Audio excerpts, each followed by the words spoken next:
Hi, this is मही। तो हमने कहाँ तक पढ़ लिया था? हमने इक्विवेलेंस क्लासेस पढ़ी थी एंड उसकी एक प्रॉपर्टी पढ़ी थी। ओके।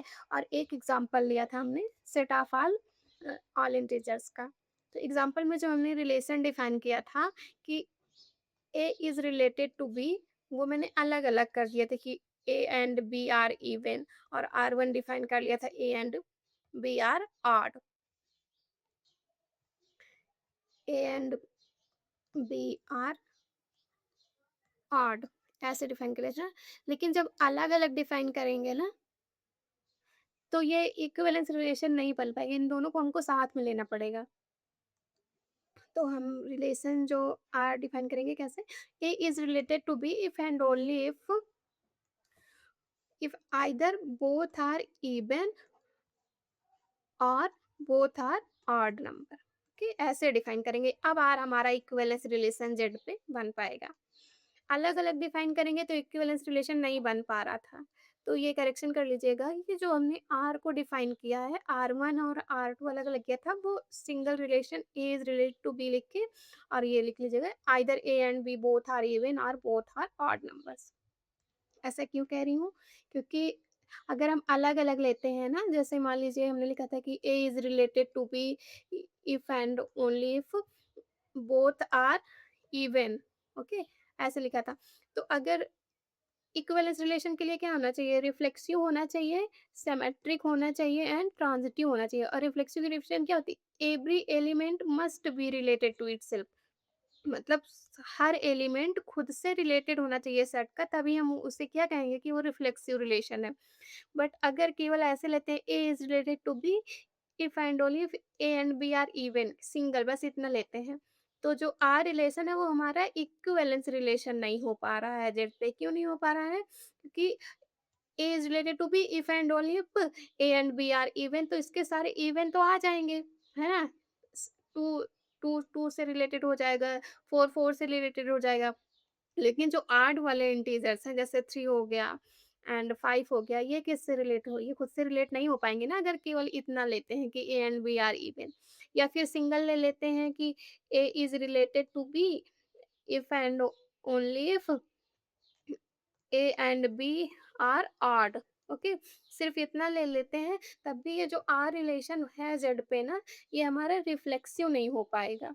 क्योंकि अगर ऑड लेते हैं तो रिफ्लेक्सिव की डेफिनेशन क्या होती है कि every element must be related to itself. मतलब जो जिस सेट पे रिलेशन ले रहे हैं उस सेट का हर एलिमेंट खुद से रिलेट होना चाहिए।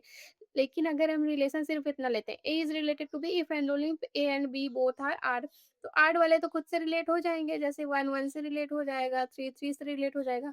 बट जो इवन नंबर्स आएँगे, वो नहीं रिलेट हो पाएँगे ना खुद से, क्योंकि अ, इवन के बारे में कुछ कहा ही नहीं गया है, तो ये रिफ्लेक्सिव रिलेशन नहीं हो पाएगा।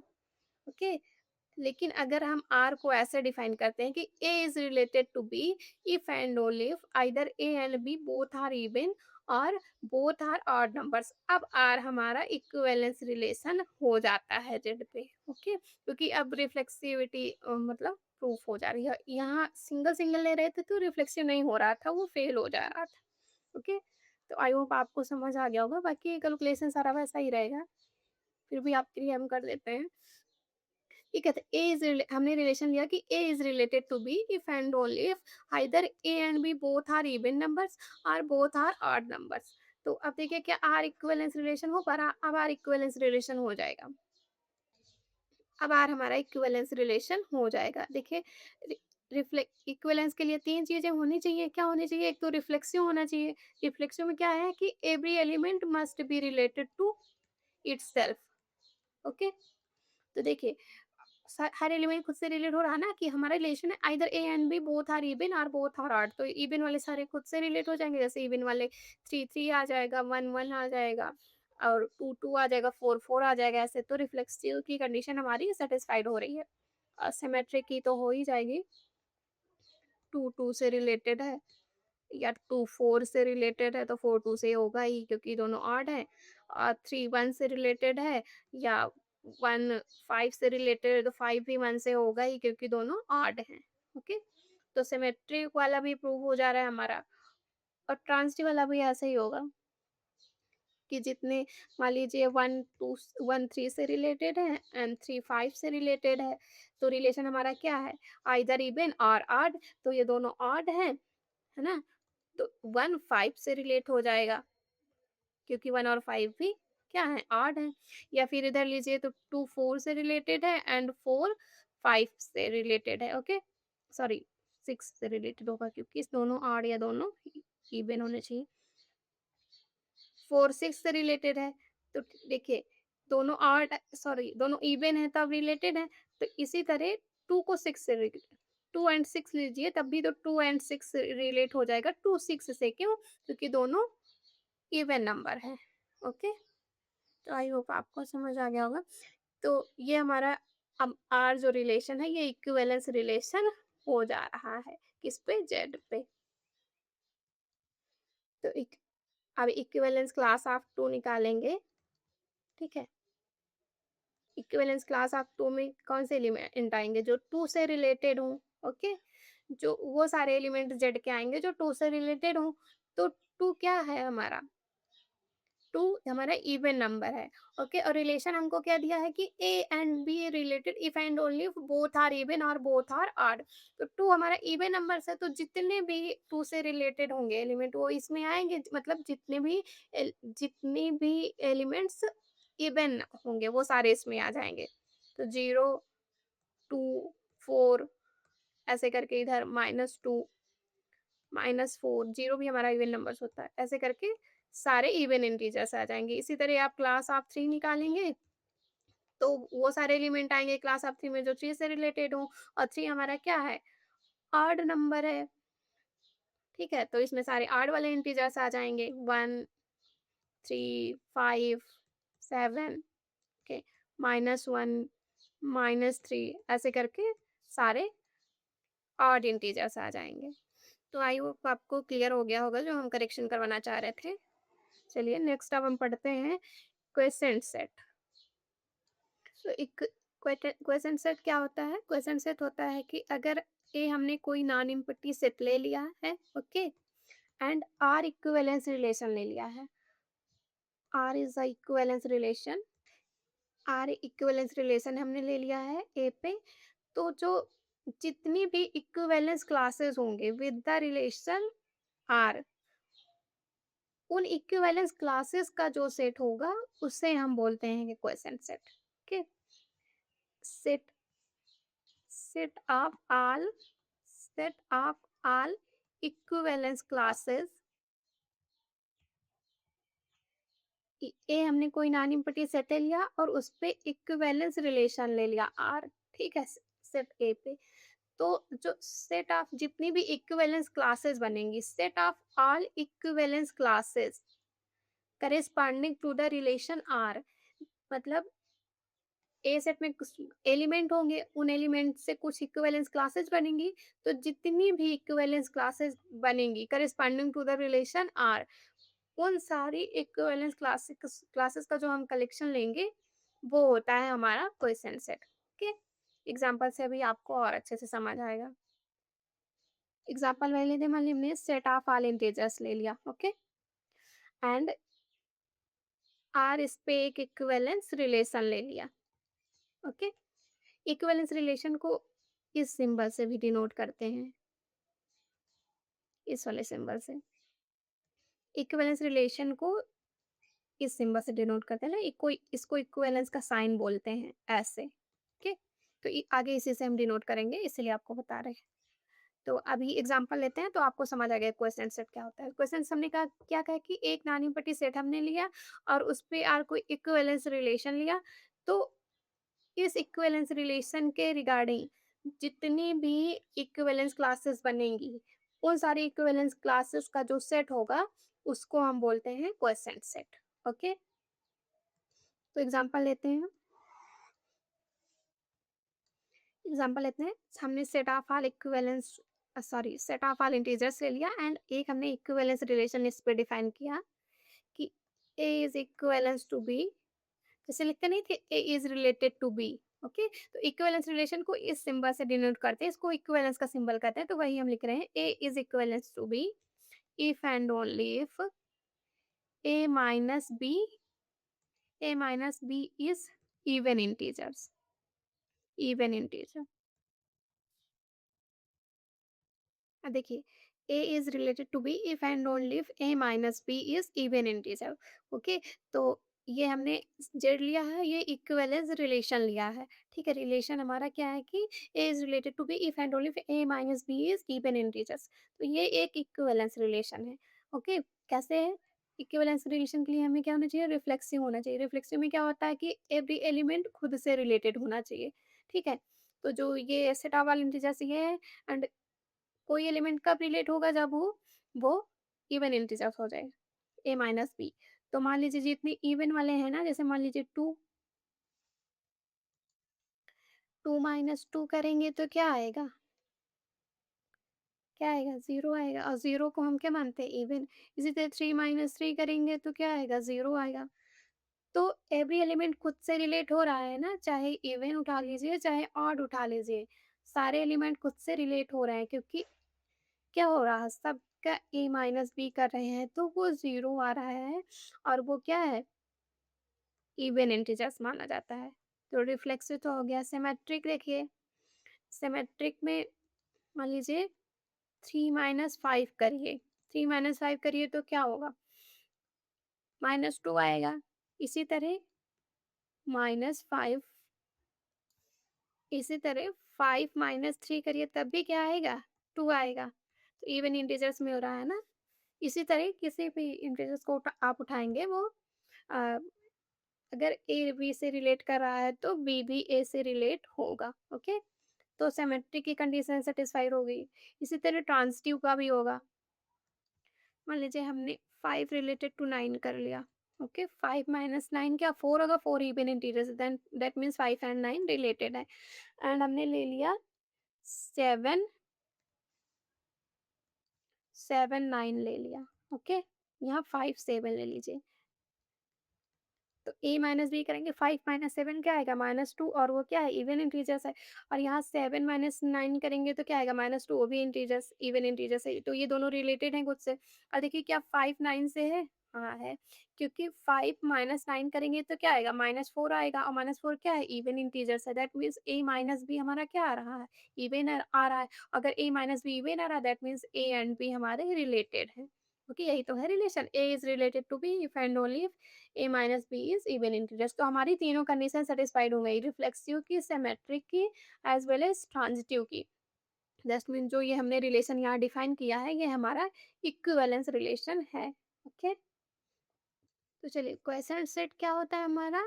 Set of all equivalence classes corresponding to the equivalence relation जो भी हमने लिया हो। ओके, तो यहाँ हमने क्या लिया है कि A minus B is even integers. अगर ऐसा होगा तो क्या बोलते हैं, हमारा ए बी से रिलेट होगा। ठीक है, और हमने अभी चेक किया कि ये हमारा इक्विवेलेंस रिलेशन है। ओके, तो चलिए अब इस रिलेशन के करस्पॉन्डिंग इक्विवेलेंस क्लासेस निकालते हैं। जितनी भी इक्विवेलेंस क्लासेस निकलेगी वही हमारा क्या हो जाएगा? क्वेश्चन सेट हो जाएगा। ओके, तो चलिए इक्विवेलेंस क्लास ऑफ जीरो निकालिए। इक्विवेलेंस क्लास ऑफ जीरो में कौन कौन से एलिमेंट आएंगे बताइए? देखिए हमने अभी क्या देखा, इक्विवेलेंस क्लास हमारी क्या होती है? क्लास ऑफ ए अगर निकाल रहे हैं तो जितने भी एलिमेंट ए से रिलेटेड होंगे वो सारे आ जाएंगे। हमारा यहाँ एलिमेंट हमने क्या लिया? जीरो। तो इक्विवेलेंस क्लास ऑफ जीरो में कौन से एलिमेंट आएंगे? वो सारे एलिमेंट आएंगे जो जीरो से रिलेटेड हों। ओके, दैट मीन्स, और हमारा रिलेशन क्या है? A is related to B if and only if A minus B is even integers. तो हमें जीरो की इक्विवेलेंस क्लास निकालनी है, तो हमारे वो सारे एलिमेंट आएंगे जो जीरो माइनस बी, मान लीजिए जीरो माइनस बी करेंगे तो ये हमारा अगर इवन इंटीजर आएगा तभी क्या होगा कि जीरो से वो सारे एलिमेंट रिलेटेड होंगे। तो जीरो माइनस टू करिए, जीरो माइनस ये क्या आएगा? माइनस टू आएगा। जीरो माइनस फोर करिए तो क्या आएगा? माइनस फोर आएगा। दैट मीन्स सारे इवन वाले इंटीजर्स आ जाएंगे, है ना। तो इसको अगर लिखना है तो कैसे लिखेंगे? देखिए जेड हमने सेट लिया है ना, तो इक्विवेलेंस क्लास ऑफ जीरो में कौन से एलिमेंट आएंगे? वो सारे element x belong to z such that x is related to 0। ऐसा होना चाहिए ना, x is related to 0। और रिलेशन हमारा क्या है कि a minus B is even integer, that means x minus zero हमारा क्या होना चाहिए, इवन होना चाहिए। तो वो सारे एलिमेंट आएंगे। तो किसी भी इवन इंटीजर से आप जीरो घटाएं वो इवन ही आएगा। ठीक है, तो कौन से एलिमेंट आ जाएंगे इसमें, जीरो माइनस जीरो, जीरो आ जाएगा। फिर वन माइनस जीरो करेंगे तो वो ऑड होता है, वन नहीं आएगा। देन टू का चेक करिए, टू माइनस जीरो तो टू आ जाएगा। थ्री माइनस जीरो करेंगे तो थ्री आएगा, वो क्या होता है, ऑड होता है। ऑड तो वो नहीं आएगा क्योंकि ए माइनस बी इवन होगा तभी रिलेटेड होंगे। तो क्या हो जाएगा, यहाँ फोर आ जाएगा। इसी तरीके सारा आ जाएगा हमारा set of all even integers. Okay, set of all even integers. तो चलिए, जेड के हमारे आधे एलिमेंट तो चले गए सारे इवन वाले इक्विवेलेंस क्लास ऑफ जीरो में। ठीक है, अब इक्विवेलेंस क्लास ऑफ वन निकालिए। अब इक्विवेलेंस क्लास ऑफ वन में कौन से एलिमेंट आएंगे, जेड के वो सारे एलिमेंट आएंगे जो किससे रिलेटेड हों, वन से रिलेटेड हों। ओके, वन से रिलेटेड हों, that means A minus one क्या हो,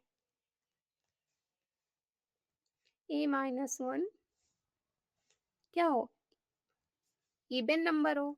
ओके, क्योंकि यही तो लिखा है a is related to b if and only if a minus b is even integers. ठीक है, तो ये यहाँ कौन कौन से एलिमेंट आ जाएंगे, देखिए, ऑड में से इवन घटाएंगे, ऑड में से वन घटाएंगे, किसी ऑड नंबर में से वन घटाएंगे तभी तो इवन नंबर हमें प्राप्त होगी।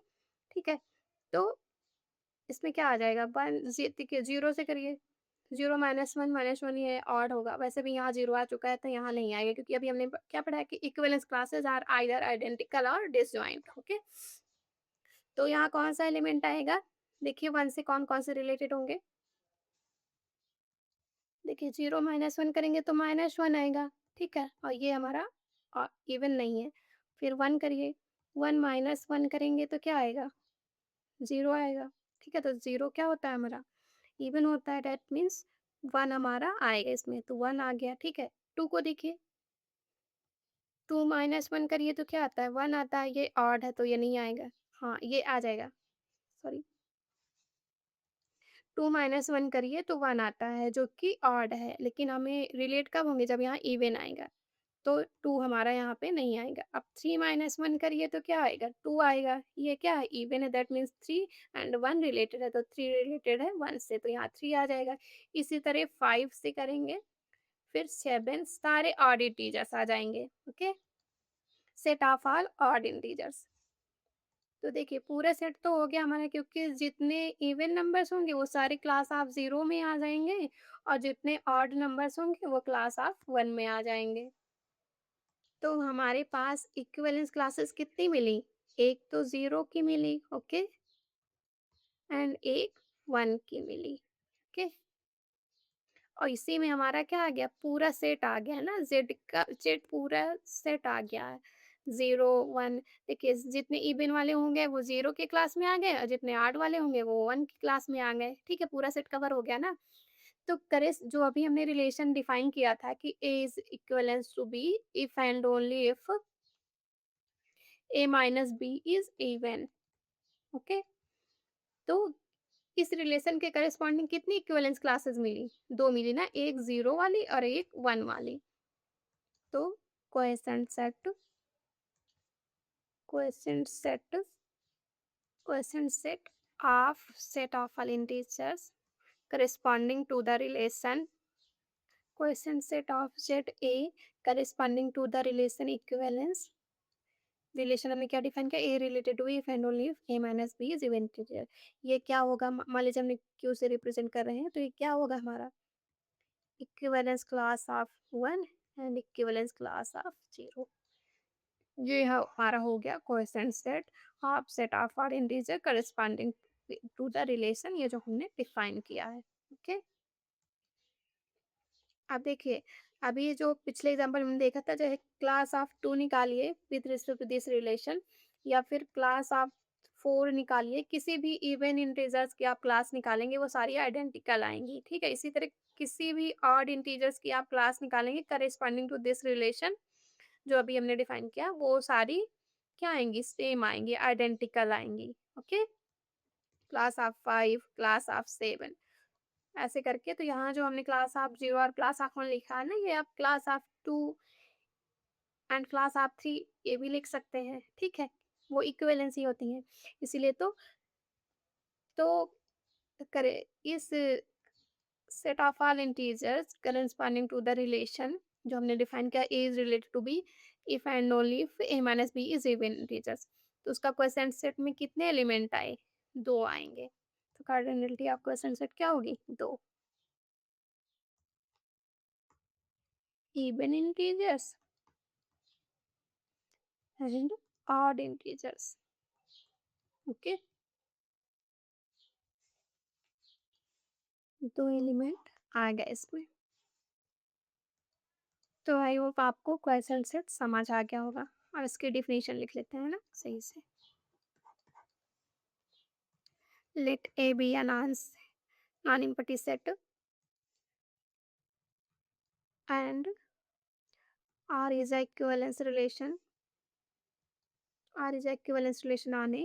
Then set of all equivalence classes corresponding to the relation R is called quotient set. Is called quotient set। क्या ये हो गई हमारी डिफिनेशन। यहाँ कीवर्ड्स हमारे क्या है कि जो सेट हम ले रहे हैं वो क्या होना चाहिए? नॉन इम्पटी होना चाहिए। और जो रिलेशन ले रहे हैं वो क्या होना चाहिए? इक्विवेलेंस रिलेशन होना चाहिए। Then the set of all equivalence classes, ठीक है? जितनी भी इक्विवेलेंस क्लासेस बनेंगी जब तक सेट कवर ना हो जाए, all equivalence classes corresponding to the relation are.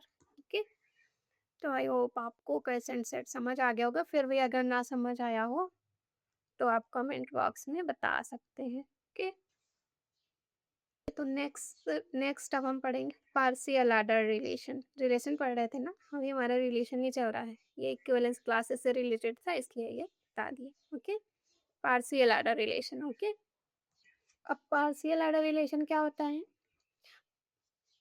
देखिए, अब जो हम पढ़ चुके हैं ना डिफिनेशन सारी रिलेशन की, जैसे रिफ्लेक्सिव पढ़ा, सिमेट्रिक पढ़ा, एंटी सिमेट्रिक, असिमेट्रिक पढ़ा, आइडेंटिटी रिलेशन पढ़ा, ये सारे पढ़ चुके हैं, उसी से रिलेट होगा। तो पार्शियल ऑर्डर रिलेशन क्या होता है?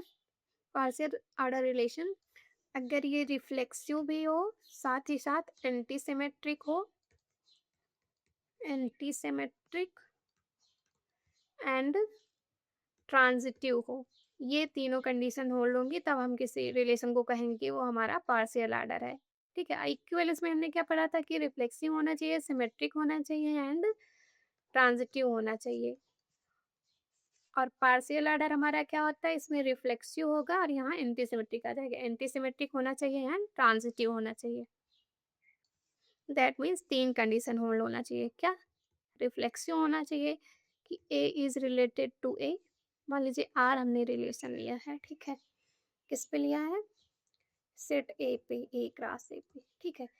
तो आर क्या हो हमारा? रिफ्लेक्सिव हो, दैट मीन्स एवरी एलिमेंट खुद से रिलेटेड हो। Every element must be related to itself. Okay, for all A belong to L. Second क्या होना चाहिए? Anti symmetric. क्या? एंटी सिमेट्रिक होना चाहिए। That means A is related to B and B is related to A. This implies A equal to B होना चाहिए, where A and B belong to A। ये condition hold होगी ना, ये जो हमने पढ़ा था एंटीसिमेट्रिक में, ये वाली। A is related to B and B is related to B, A if and only if A equal to B।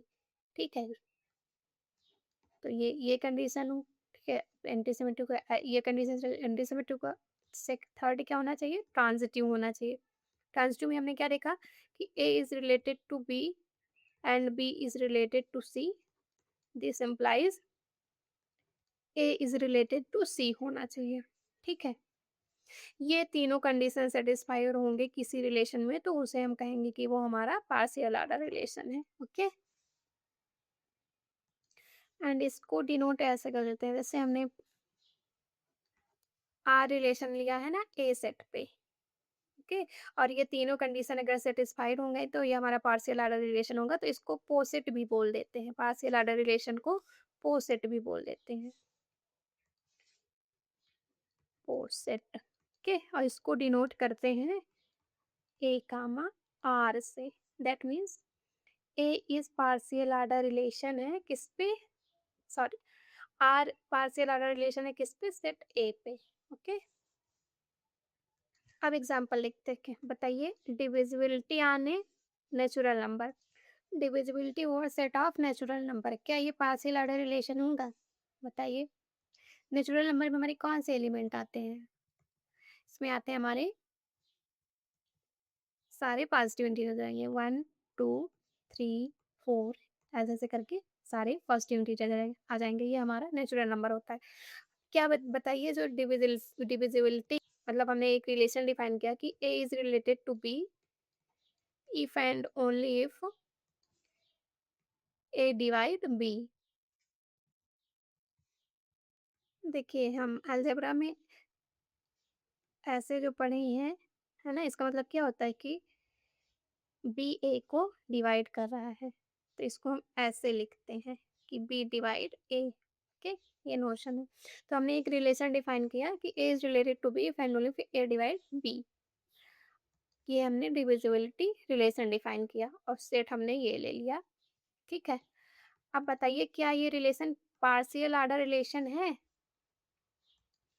Partial order relation के लिए क्या होना चाहिए हमारे पास, एक तो रिफ्लेक्सिव होना चाहिए, एंड एंटी सिमेट्रिक होना चाहिए, एंड ट्रांजिटिव, ये तीन होने चाहिए, तभी हम कहेंगे कि वो हमारे रिलेशन पार्शियल आर्डर। तो चलिए चेक करिए पहले, रिफ्लेक्सिव क्या होता है every element must be related to itself, ठीक है, और ए रिलेटेड है बी के if and only A divide B, तो हर एलिमेंट खुद को तो डिवाइड करता ही ना है ना, 1 डिवाइड 1 1 आ जाएगा, 2 डिवाइड 2 1 आ जाएगा, देन 3 डिवाइड 3 1 आ जाएगा, तो सारी एलिमेंट खुद को तो डिवाइड कर ही रहे हैं ना। दैट मीन्स क्या है एवरी एलिमेंट रिलेट हो रहे हैं खुद से। ठीक है, तो रिफ्लेक्सिव तो हो गया। अब सेकेंड क्या होना चाहिए, एसिमेट्रिक होना चाहिए।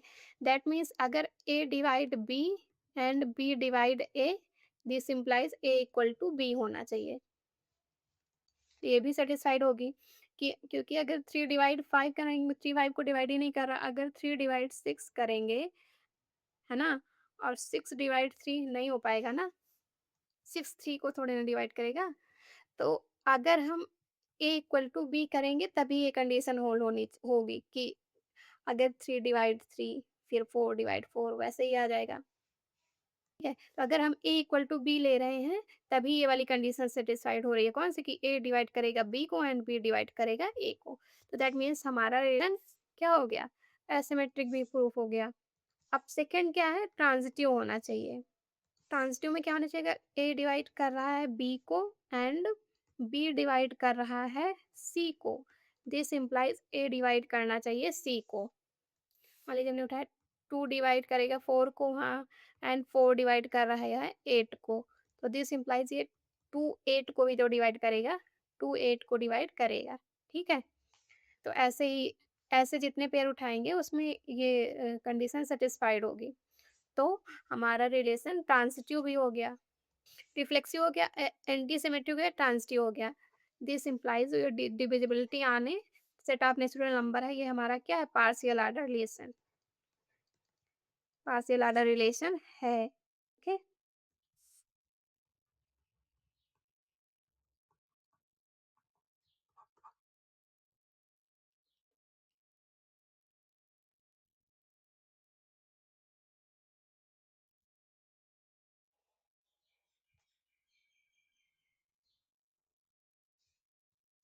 चलिए आज तक यहीं रखते हैं, हमने दो चीज़ें पढ़ी, क्वेश्चन सेट पढ़ा और जो एरर थी वो एक्सप्लेन किया, एंड पार्शियल आर्डर रिलेशन पढ़ा। अब आगे नेक्स्ट क्लास में पढ़ेंगे। ओके, थैंक यू, जो ना समझ आए वो बताइएगा।